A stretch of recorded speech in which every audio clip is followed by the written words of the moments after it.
അമ്പിളി ചേച്ചി എന്റെ മുറി സെർച്ച് ചെയ്യായിരുന്നല്ലേ? ഞാൻ കുളിക്കാൻ പോയ സമയത്ത് നിങ്ങൾ എന്റെ റൂമിൽ എന്താ തിരിയുന്നേ? നിന്റെ മുറിയോ? അങ്ങനെ നിനക്ക് മാത്രമായിട്ട് ഇവിടെ പ്രത്യേക റൂമൊന്നുമില്ല. ഈ വീട്ടിലുള്ള എല്ലാവർക്കും എവിടെയും കയറി ചെല്ലാനുള്ള അവകാശമുണ്ട്. ശരി, സമ്മതിച്ചു.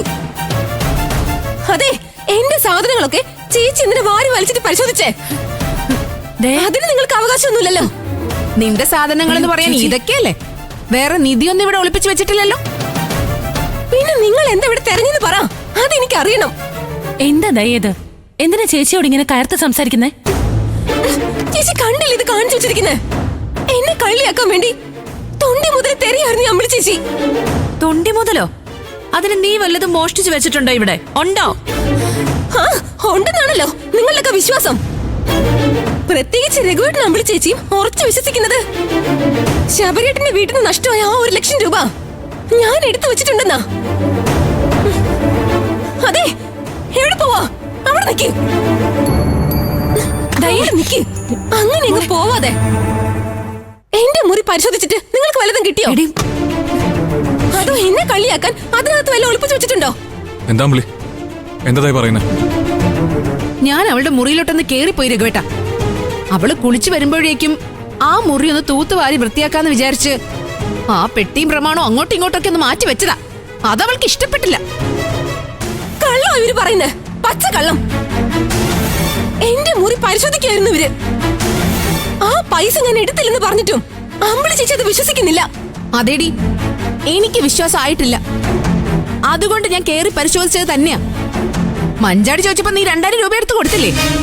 നിന്റെ ഭർത്താവിന്റെ വീട്ടുകാരുടെ മുന്നിലേ നീ കള്ളിയാവാതിരിക്കാനാ ആ പണം നിന്റെ കയ്യിലുണ്ടോന്ന് ഞാൻ തെരഞ്ഞത്. ഉണ്ടെങ്കിൽ അത് തിരിച്ചു കൊടുത്തേ നിന്റെ തെറ്റ് തിരുത്താൻ. അതെ, എന്റെ കടമയാ, എന്റെ ഉത്തരവാദിത്വം. ഓ ശരി, സമ്മതിച്ചു. ബഹുമാനപ്പെട്ട എന്റെ പൊന്നു ചേച്ചി എല്ലാം പരിശോധിച്ച് നോക്കിയല്ലോ. അതോ ഇനി എന്റെ ബാങ്ക് അക്കൗണ്ട് കൂടി പരിശോധിക്കണോ? അതും കാണിച്ചു തരാം. എന്താ കാണണോ? അതോടെ എന്റെ എല്ലാ കാര്യങ്ങളും ചൂഴ്ന്നു നോക്കുന്ന നിങ്ങളുടെ ഈ സ്വഭാവം നിർത്തിക്കോണം. അല്ലെങ്കിലേ വലിയച്ചാണെന്ന് ഞാൻ നോക്കില്ല.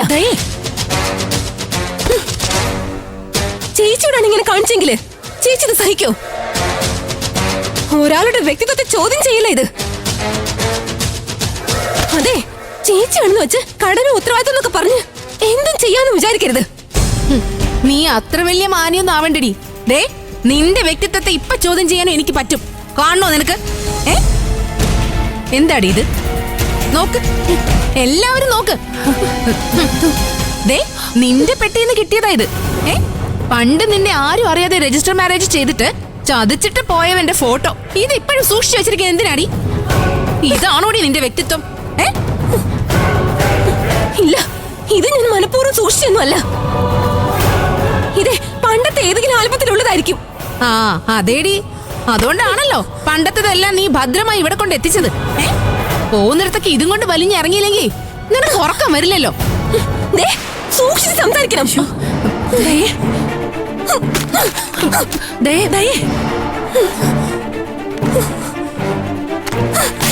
എടി, തകർക്കാൻ വേണ്ടി എന്തെങ്കിലും നിങ്ങളുടെ കയ്യിലുണ്ടോ? ഇനി എന്റെ കാര്യത്തിൽ ഇടപെടാതിരിക്കാൻ നിങ്ങൾക്ക് നല്ലത്. ഇടപെട്ട നീ എന്ത് ചെയ്യടി? അമ്പിളി നിർത്ത്. ഇവളുടെ വായിന്ന് കേട്ടൊക്കെ പോരെ നിനക്ക്?